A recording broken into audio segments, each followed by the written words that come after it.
Hello and welcome to Daily Politics on Trust TV. On this program, we discuss issues around politics, policy and governance. I am Hamza Idris.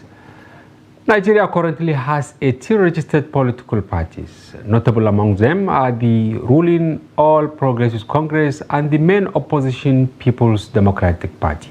However, political alignments and realignments before the last general election have brought to the fore two other political parties claiming to be the needed third force to consolidate party politics in the country. While the Labour Party gained momentum during the last election due to the emergence of former Anambra State Governor Peter Obi as its presidential candidate, the new Nigeria People's Party was able to make some good showing, especially in Kano, believed to be the stronghold of its presidential candidate, Rabiu Musa kwankwaso. However, crises associated with internal wranglings over leadership structure and newfound political interest have continued to rock these political parties. Also, as the APC consolidates its victory and works to woo big wigs from other political parties, it is being accused of wanting to turn Nigeria into a one-party state. Similarly, the main opposition party PDP is suffering from internal sabotage that is threatening its existence. Also, both Labour Party and NNPP have their fair share of leadership struggle. On Daily Politics tonight, we take a look at the many internal party crises undermining the desire for a strong opposition politics in Nigeria. And we are joined by the spokesperson of the Labour Party Presidential Campaign Council, Dr. Yunusa Tanko. Thank you for joining us. Thank you very much for having me. Good evening, Nigerians. Yes, but before the conversation, let's take a look at some political tidbits. The Independent National Electoral Commission, INEC, has said it will conduct reruns and by-elections across the country in February 2024 to fill existing vacancies in the states and the federal legislatures. INEC Chairman, Professor Mahmoud Yakubu, said this at a meeting with leaders of political parties in Abuja on Monday ahead of the elections. And also, a federal high court in Abuja has restrained the Independent National Electoral Commission, INEC, from conducting by-election to replace 27 Rivers Assembly members who defected to the APC. The presiding judge, Justice Donatus Okoro, gave the order on Friday, which was made available on Monday. The court also stopped the 4 members in the House of Assembly, led by Speaker Edison, from declaring vacant the seat of the 27 APC Rivers law members. Recall that on the 11th of this month, 27 members of the Rivers State House of Assembly, loyal to the Minister of the Federal Capital Territory, Nwese Wike, defected to the All Progressives Congress. We now take a short break, and when we return, the conversation with Dr. Yunusa Tanko commences. Don't go away.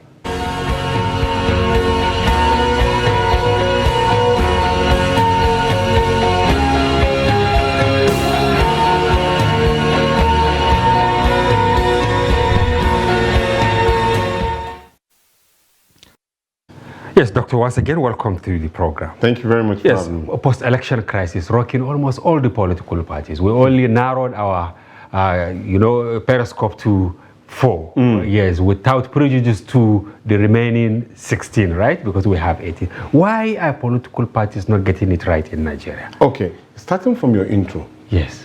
The last position that you just mentioned, we're talking about the court now making a judgment, restraining INEC from conducting a by-election to a seat that was declared vacant by the office holder, and also restraining INEC or the State Assembly from declaring those particular seats vacant when the office holder he or herself has already declared the seat vacant.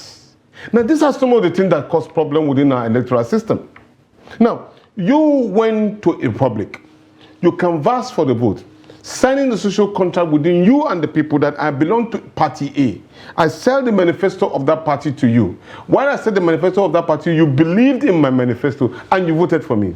Now, after I have acquired that particular seat through your own votes, now I decided to say, okay, I'm leaving that your position which you gave to me. I'm going to go to Party B. We have different manifesto, different logo, believing in different ideology, and I said I'm going to take that particular seat. Naturally, this is unacceptable.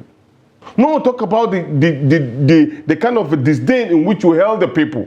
So for you to move, and that is why the Electoral Act was very, very clear. The Electoral Act was saying that, look, if you want to leave your seat, there's no problem. Leave your seat, but go and contest under another political party. That particular seat automatically should have been declared vacant.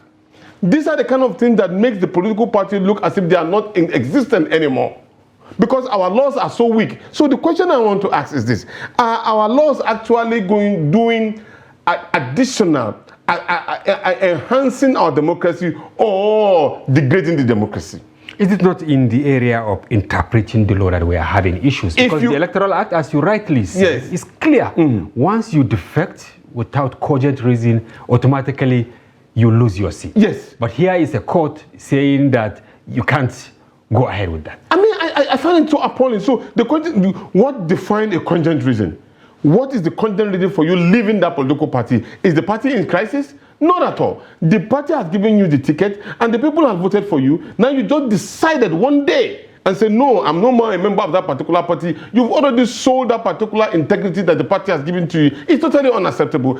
Our law, our court should not indulge in this kind of killing our democracy. These are the things that kill democracy, and those are the things that cause problem within the political party itself. Because the political party has worked tirelessly to ensure that they have candidates that can win elections. After winning elections, it's expected that those particular will add value to that political party. But now you are denying them of that particular right, not even declaring that particular seat open, vacant. This is dangerous for our democracy. Then who is the biggest culprit? INEC, political parties, political actors, or the judiciary? Well, in this particular case now, the judiciary are the one arming the ambience of discord within the system.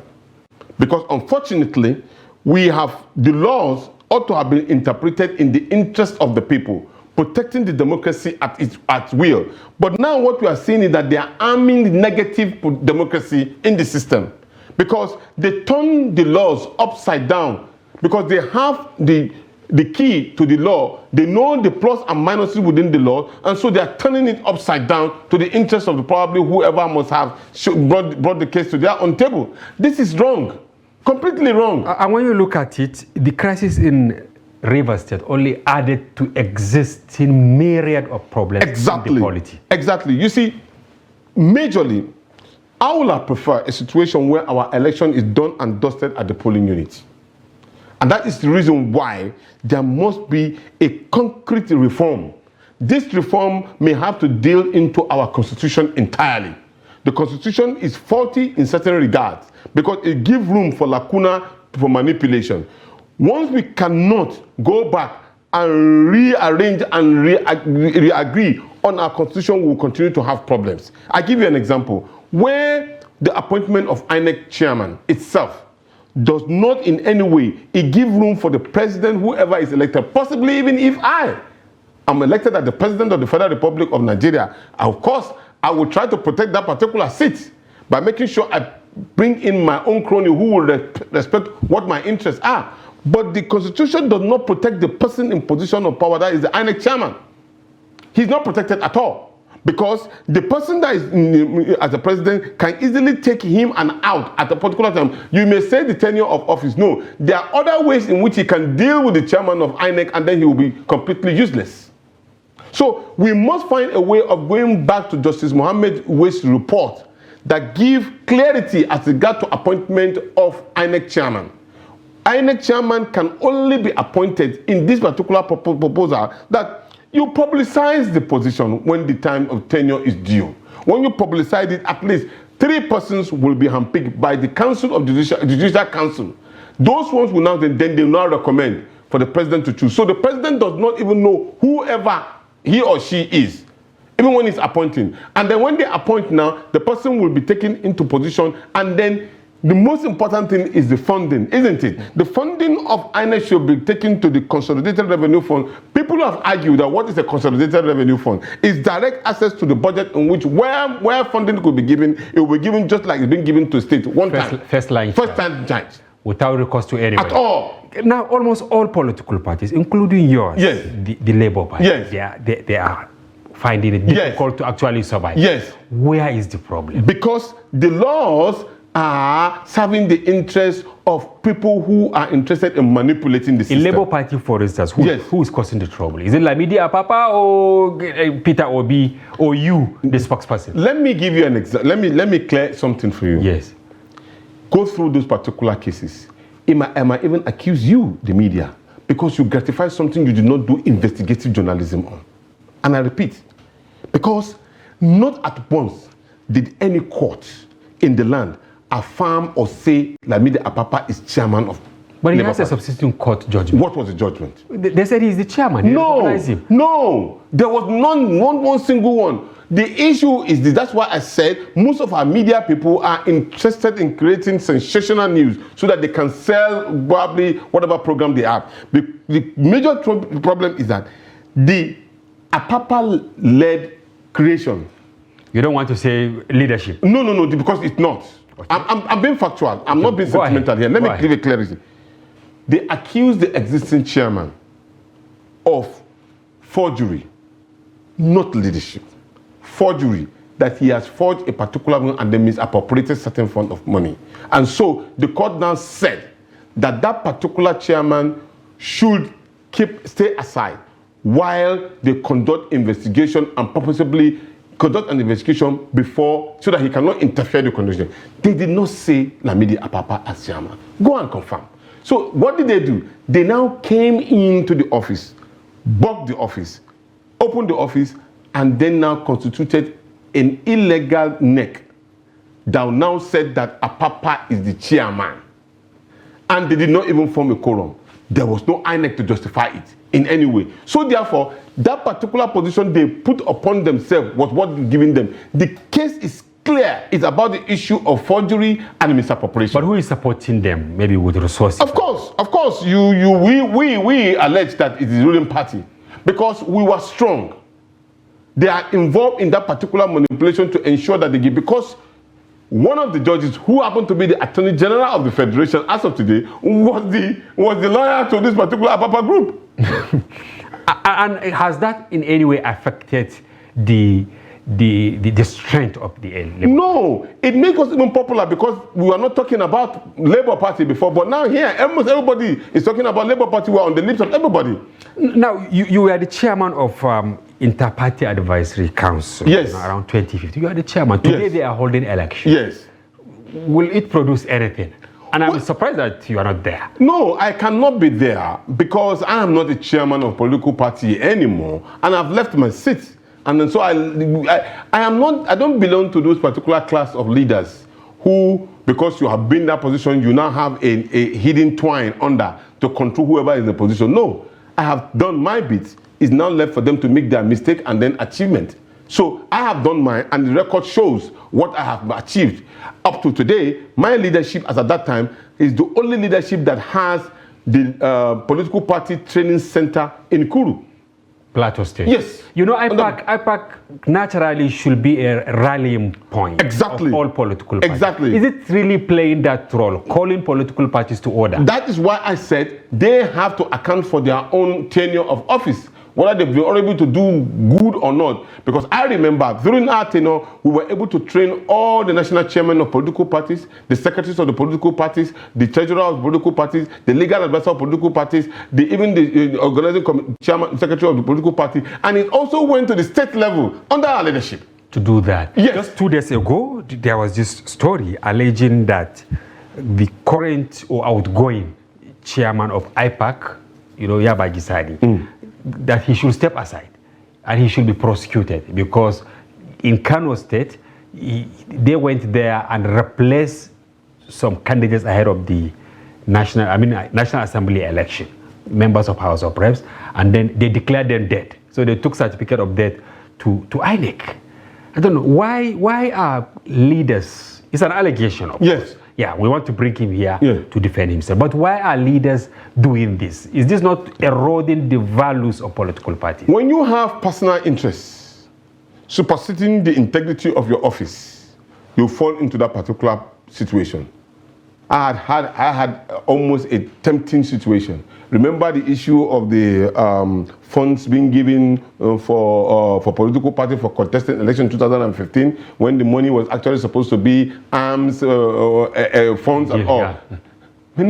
Many of us were accorded, given the opportunity to come and take. Have you collected? No. Why? Because I have my integrity intact. Because I knew the IPAC itself was for the interest of all the political parties.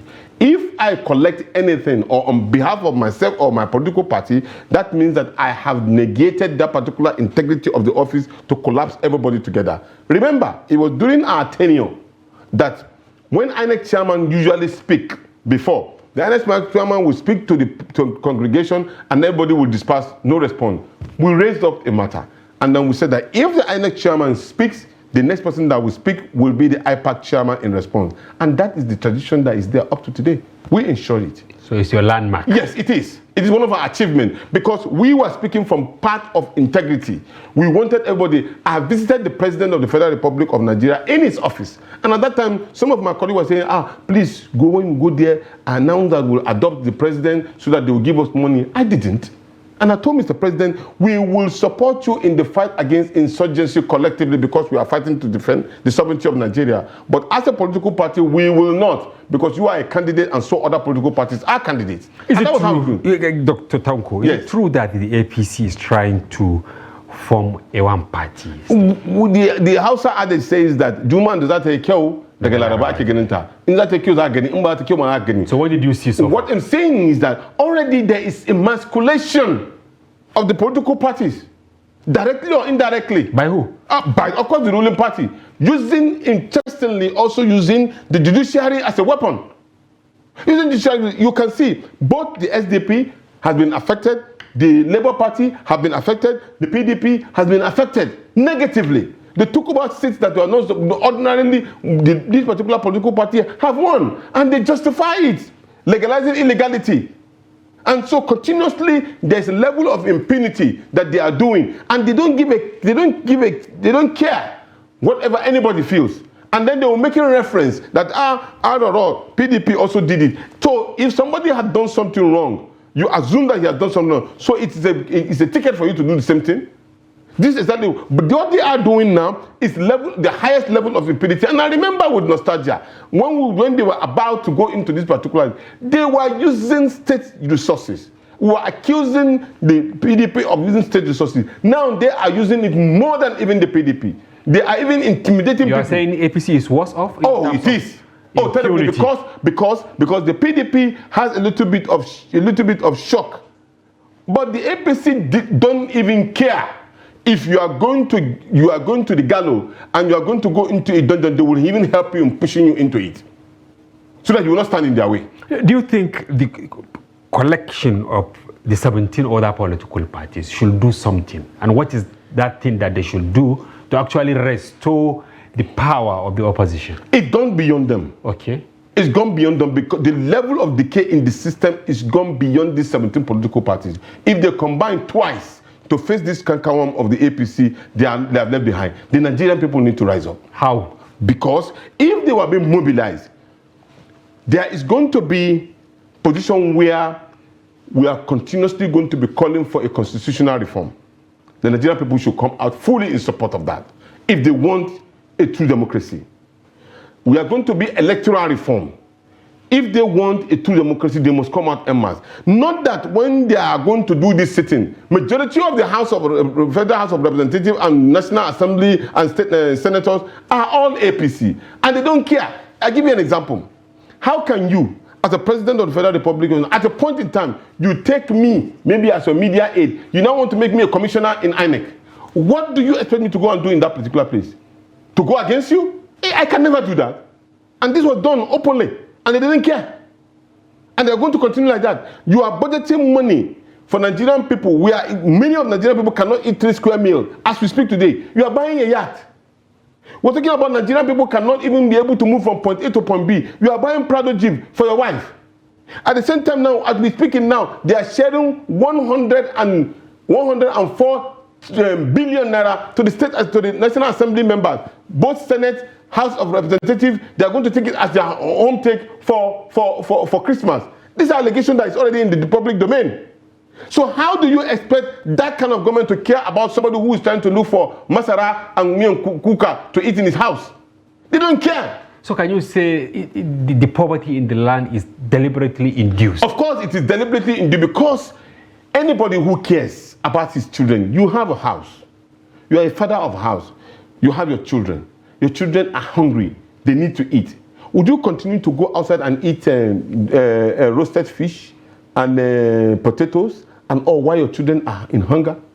You won't do that as a good father. If you care, the first thing you should do is to look after those particular children. Even it is better for you to go hungry, but for those particular children to survive. That is what leadership is all about. It's about sacrifice. But this particular government is not interested in the sacrifice for the interest of the people. Yes, somebody may tell you that in the budget of 27 trillion naira, which we have 18 trillion naira as what we can be able to service internally, 8 to 9 trillion naira of that amount of money is the deficit of that particular budget. Another 8 is what you are going to use in servicing that particular budget. So what it simply means is that that particular budget is actually in debt. Completely right from the beginning. And so out of that particular budget, again, you are now trying to rope the students stylishly and rope the common man also by saying you give them 540 something million naira, billion naira as loan. How do you give somebody who is hungry loan? What kind of an insult is that? How do you give me a loan? How do you give a student a loan? A student that cannot, even his parents, he or his parents cannot feed them at home. Then you're saying you're giving that particular person a loan. Is it not an insult? It's a way of conscribing you into the system that, look, everybody has taken his share. We are giving you your own share in form of loan. We have taken our own. The conspiracy continues. The corruption continues. Nobody will pay one kobo. I can assure you that. And the 25,000 naira that they say they are giving is more or less like you. I'm giving it to you as your own share. Because let's look at it. We have a country today that is producing nothing and consuming everything. How can you be consuming and you're not producing and you think you are going to prosper? It won't happen. So if you have a purposeful government, what they ought to do, this is not free consultancy. What they need to do is that empower the people so that they can be empowered. Our Nigerian people are not weak. They are not lazy. Our Nigerian people are entrepreneurs. They are brain intelligent. They have the capacity to produce. All they need is the enabling environment. Provide the enabling environment. Make it conducive for them to survive. Once they can survive with this particular amount of money, they can help in producing what you can export, reducing the prices of the dollar and making. For me, if a country, a government is so serious in terms of building, believe me, I swear with the Holy Quran, nothing stops this government from producing 6 modular refineries. Within what time frame? Let's even give them a year, which is not, when it's a purposeful leader, let's even give them a year. A year is enough for you to have a modular refinery in the northwest, northeast, north central, southeast, and the southwest. Once you have that, that brings you a stopgap, a little bit of succor. If they are selling the prices of fuel at about 700 and something naira, you can start selling at 200. It will break the market because you are producing. How can I be producing my own oil, which have about 20-something byproduct in it, and I take it, all of it all, and go and give it to you? Then you return one to me. What kind of insult is that? What kind of brainless leadership is that? So I will do my little production while I major on the major refinery to start working and producing. That way we can reduce the pain and pang that we are putting on it. That is a country, that is a government that is thinking. What we have is the people who don't think. Do you think your party, the Labour Party, will have done something different? That is the major thing. Check out the 772-page manifesto of Peter Obi. He too said he will remove something. Yes, but when you remove, before you remove, you see, these people play to the gallery so quickly. Removal does not have a particular time frame. I tell you I want to remove, I will remove, but I will be open to you and tell you exactly how I want to remove. But before I remove, I will tell you that, look, what we are doing is that we are subsidizing consumption, not subsidizing production. We need to subsidize production, not consumption. Meaning that when you find a way of empowering our farmers, even anybody who is involved in a petroleum company, you kind of subsidize that particular investment. You subsidize the production of skin, hide and skin, shoes, leather, rice, everything that you can do to make sure that your people are producing. Once you use that, they have an income with integrity. They own it. And so they export. Gradually, you cannot start, taking it in and out of it before you now become a power of yourself. Today, Nigeria as it stands, the World Bank is telling us that we should increase our pump price as the situation in which we are, and these particular people will buy into it. Remember the SAP days, that is exactly what we found ourselves. Are they added any value to us? No. You only need strong opposition for you to address some of these maladies in the system. Former Vice President Atiku Abubakar suggested that Labour Party, NNPP, PDP, and all that should come together and form a viral opposition. Do you subscribe to his call? Wholeheartedly. And let me explain. Okay. I was, just like I said, IPAC chairman, so I know the political party. Also, I think you participated in 2019 under NCP. Yes, I was a presidential candidate. Yes. That's correct. NCP, I did. Yes. Now, why I said that we should come together, it may be in different ways. Okay. There are two ways. You either go for a merger or you go for alliance. Okay. A merger means that you have to submit your documents completely to INEC, then you have a new rebirth as a political party under a new name with new logo. An alliance, just like what APC did. APC did with yes. An alliance simply means when you can bring yours, I bring mine. Let's add strength to strength and see how we can rescue each other. So when we come to government, we will share position and work together as a team. But everybody still maintain his name and his identity. It has been done in certain countries. Some people will say, no, it won't work because of our system in Nigeria, but the system has evolved. Nobody will have ever thought that NNPP will win Kano. It's a new political party, and the people believed in it. It depends on how you sell the manifesto and the logo of the party that you want to have as a political party that will lead. Also, the Labour Party, nobody thought would have gotten about 6 million, which is allocated votes. Nobody thought so, but it has happened. So that's to tell you that we are advancing. Our electorate and the electorate are now knowing some of the rudiment of politicking. Okay, so in that case, I led as the secretary of the Alliance Committee under the National Consultative Front led by Professor Pat Utomi. We visited 16 of all the parties except of APC and PDP. We had meetings. We were closing down to having an either merger or an alliance. The political party involved in that particular time were SDP, ADC, ZLP, PRP, and then one other political party, ADP of Yabagi. Two of the political parties agreed for a merger. Two of the other political parties agreed for an alliance. We had a breaker. The breaker was the PRP. The PRP now said they will not lose their identity. They would prefer to remain as a political party, so they prefer an alliance. And the time was short. We were up to then elections. So that did not work because of the time.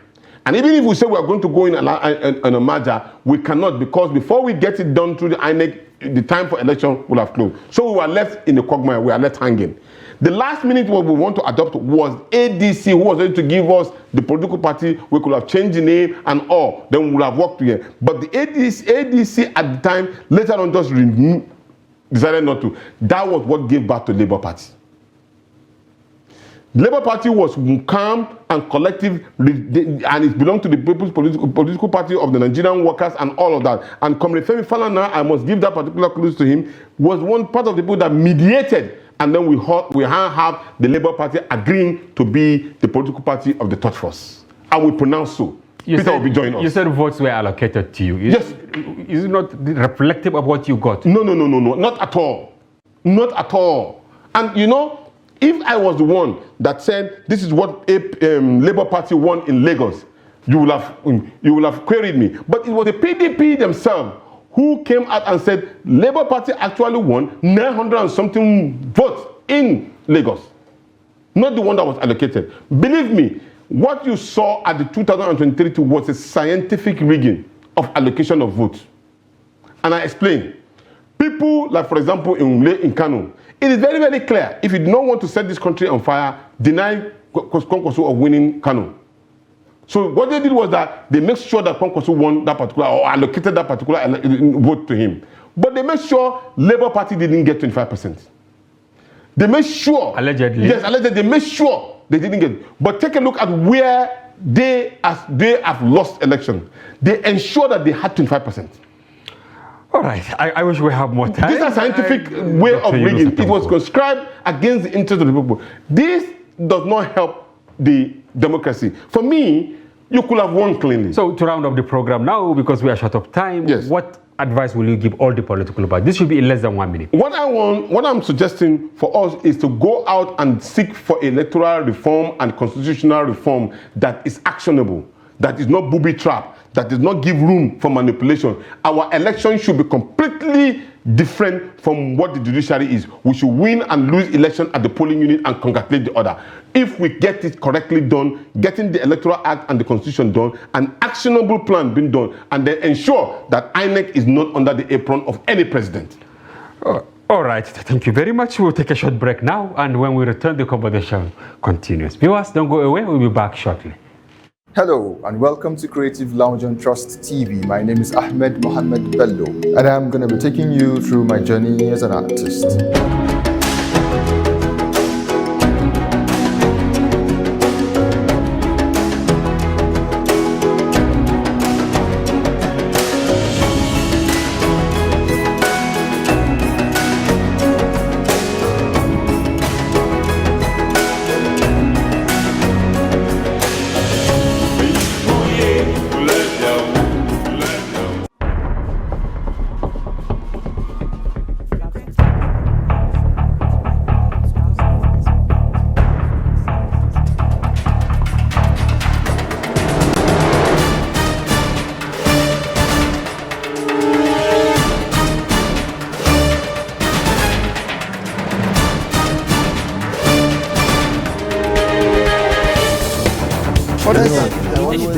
That's great. It's good to see you.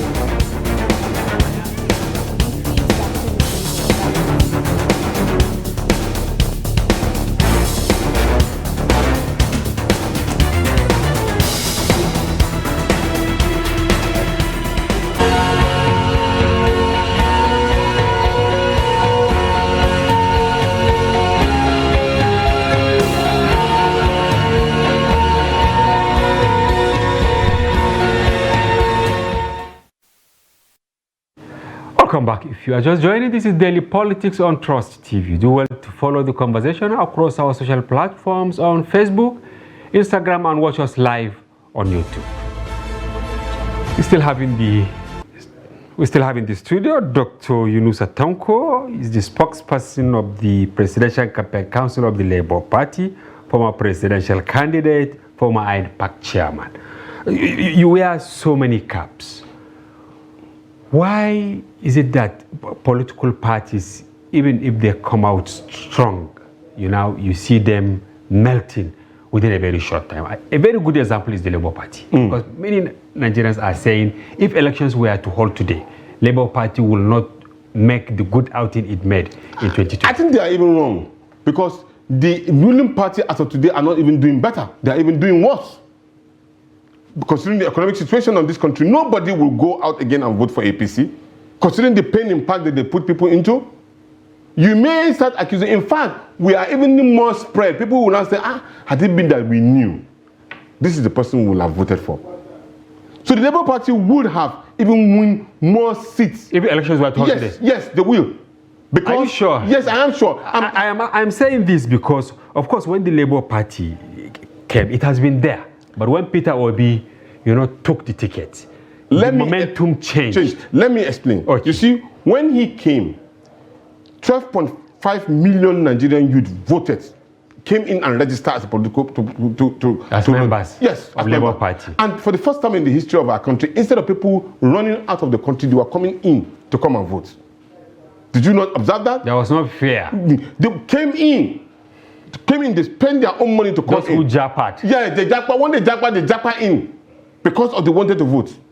And they did. They did. But unfortunately, they were so engrossingly encouraged by the procedures that INEC put in place, that they knew that if INEC should exhibit that particular fact of the processes in which they put in place, there will be a very dynamic change in this particular country. Unfortunately, that particular hope was dashed by the same INEC. and more or less like institutionalized by the your salvo was on the judiciary and now INEC. But I'm trying to say that political parties are also not helping matters, and I cited an example with the Labour Party. When it came, very strong. But midway, this issue of religion, issue of regionalism, it is because our people got involved. There was an interview I granted on Arise, and I said, I feel pain if my religion will be used to manipulate me, if my religion will be used to connive and conspire against me, if my religion will be used for somebody who do not even believe in my religion to become the president of the Federal Republic of Nigeria. I said it. And eventually it come to pass. Today, with all due respect, where is the Muslim ticket? Even though we do not go against it, because you have a constitutional right. Tomorrow we can have Christian tickets. Certainly. Yeah. We can have Christian tickets. It means it's not about religion? No, it's not about, it was just a manipulation to the people who are not seeing beyond the nose, that they are telling you that no, it's religion. Take a Muslim, it helped you. Today they are the ones shouting in the mosques and swearing for the present government because they were not satisfied with what they saw. The agreement that they made disappointed them. Some people are suggesting that political parties should go back to the regions. Let's have strong political parties at the region as we had in the Second Republic? Yes. First Republic. Do you subscribe to that? That is the reason why we are talking about constitutional reform or constitution rejuvenation completely, to work on the constitution. If that will pay us, because the fact still remains that we are not justifying the existence of the local government, which is actually the most strengthful part of our governance, because they have direct link.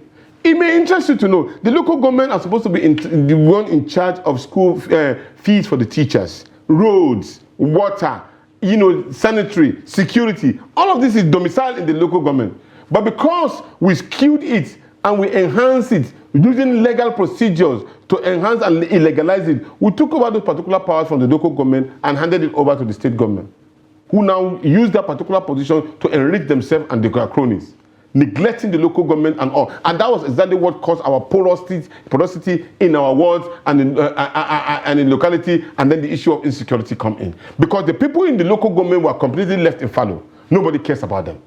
But how they survive, how they eat, how they drink, nobody cares anymore. In clear terms, are you saying that political parties will be stronger from regional level? They will be stronger. 6 geopolitical They will be stronger as a political party when they have their strength from the local government, from the wards.